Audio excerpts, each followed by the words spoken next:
Here's the thing with social media is people are using it for good, but they also use it for bad when we're talking about this. But a lot of people just want the attention. Right. True. They want you to interact with them. I understand where you're coming from, Ernest, but they sometimes, I've had to deal with people where I put something on social media trying to be positive, and then they come after me. And then I may say something to them, and then all of a sudden, like, I can't believe Mike Hill actually said something to me. Like, I ain't nobody special. Right. If your life is that miserable that it took you to say something negative to me just so I could respond to you, what's that say about your life? Right. I mean, that you know, you can't engage with that type of stuff. Yeah, no, not at all. But I think that, to his point, people are going through all kinds of stuff. So sometimes for people, any type of attention is good attention. We know that it's not great attention, that we might be thinking that you're losing it or you're just having a day. But for some people, this might be the only interaction that they get in a day. We don't know what they're doing behind the screen. So it's just one of those things, like, you have to kind of fight negativity with positivity when you can. Like, sometimes, you know, certain things warrant certain responses and energy must be matched.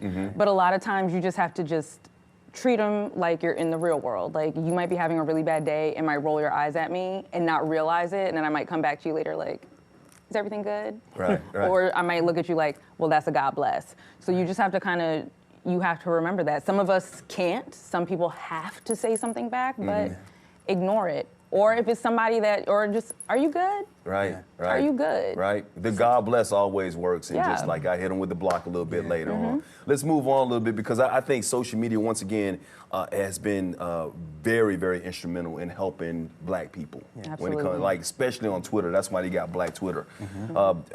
Social media, the first thing I look at is Twitter to find out what's going on in this world. And it's helped with the woke generation, in a sense, to get the word out about everything that's happening inside our community, right, Ernest? Absolutely.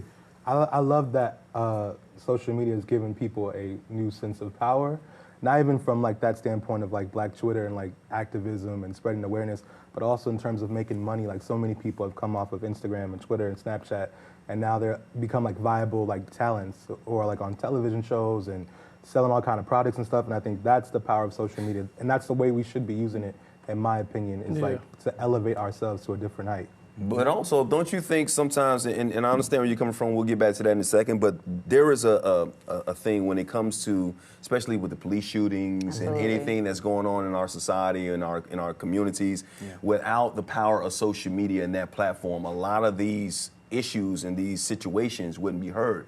Doesn't mean that it wouldn't be captured on videotape. You just wouldn't have a platform for that to be shown and for people to be so outraged, and then the mainstream media outlets to be able to pick it up.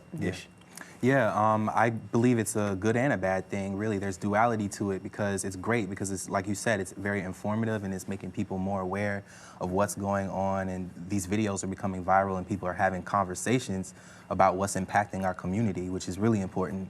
The sad part about it is it can be taxing on your mental health. So that's when Ernest's advice comes in handy. Just put the phone down sometimes.